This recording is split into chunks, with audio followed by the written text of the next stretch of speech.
Look at this beauty, guys. Talk about something you didn't know you needed in your life. So I had some stuff for sale on Facebook the other day, and someone came along and asked if I'd be interested in a trade. They proceeded to send me a whole bunch of pictures, and toward the bottom of those pictures, I saw this set here, and I was kind of familiar with what it was, but not really. So to go ahead and get into that, I believe this set is from 1998, and it is a Hot Wheels Collectibles Cool Classics Series 1. And they did several years of this. Apparently they weren't as popular as they had hoped, and they had several name changes over the years. Eventually, I think in 2008, they kind of quit doing these.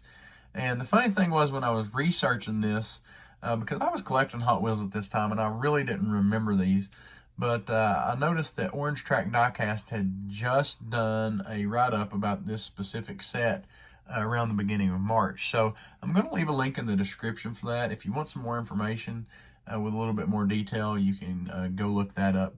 Probably a little bit more than I'll go into here.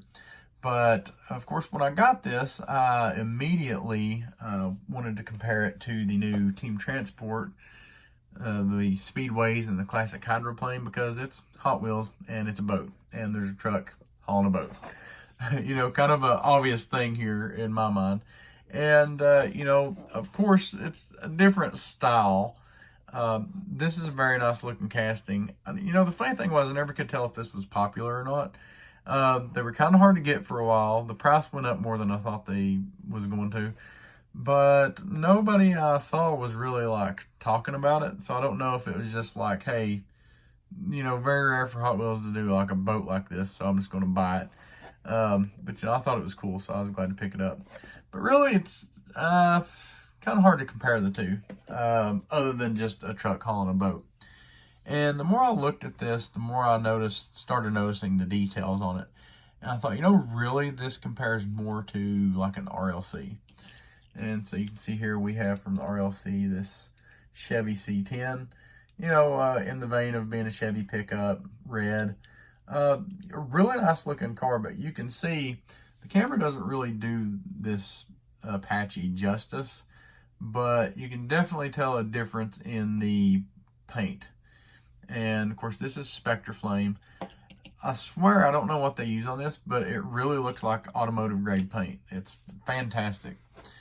So one of the cool things about this, of course, it comes in like this diorama setup. It comes in an acrylic case, and it is a multi-piece vehicle from a first run tool. So this is the first year that they did the 59 Chevy Apache Fleetside like this. And let's go ahead and take a look at it here.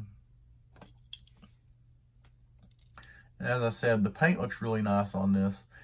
The hood opens here, and really a lot of detail on this engine. When you first start looking at it, you know, if you were looking at it from afar, it's really got a lot of the details that you would expect to find in like a 1/24 scale model. So one thing I will note is I was looking through the side here, and I didn't have it taken off the stand yet. You can just kind of see that the bottom of the engine is painted, and I thought, wow, you know, is that what they mean by multi-piece?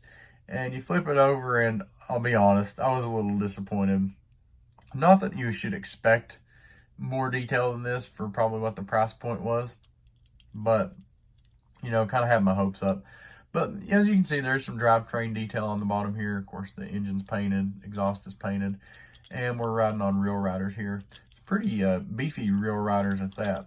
So we'll say this came in 1998, I believe, and so, you know, there's still, it had rubber bands on it, and they were kind of rotten, so I'm still kind of pulling pieces of that out. But luckily, you know, a lot of the newer RLC cars have had like some problems with rubber bands peeling the paint off the vehicles, and I mean, this one still had the rubber bands laying on the paint, and really to no detriment, thankfully. I was a little bit worried about that and taking them off.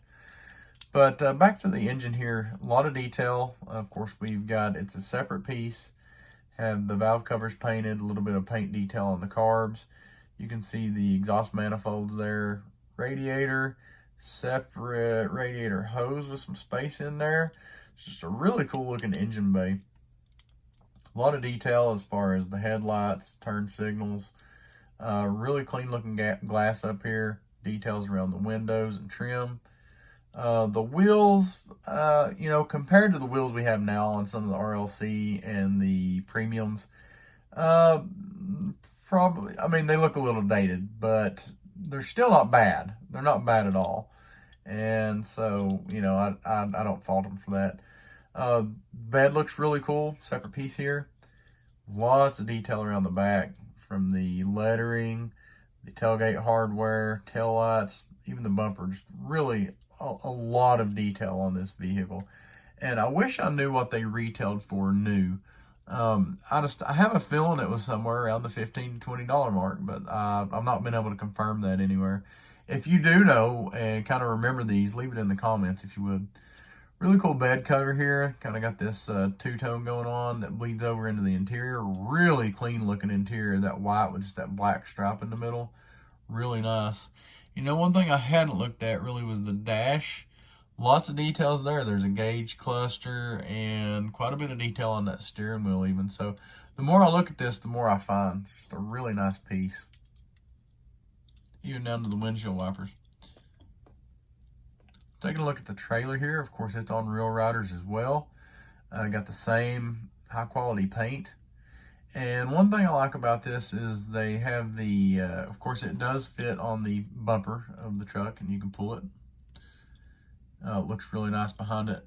But also, if you don't want to do that and just want to leave it standing by itself, they have the jack here and it sits very flat. A lot of times these trailers on the 164th, if you don't have them hooked up to a truck, they kind of are jacked up in the back. This one doesn't do that. It sits really flat. Taking a look at the boat here. I really had no idea what a Crackerbox boat was. Again, I had to do some research. And, I thought this was kind of going to be the low point. And I guess, in a way, it really is, for me anyway, the low point of this set. But it's still really nice. A lot of detail here.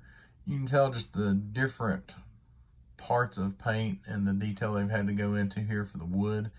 All the trim. Of course, you have the chrome pieces here, the motor, and have the two-tone seat here again, really nice. A lot of detail on the back end here with the rudder.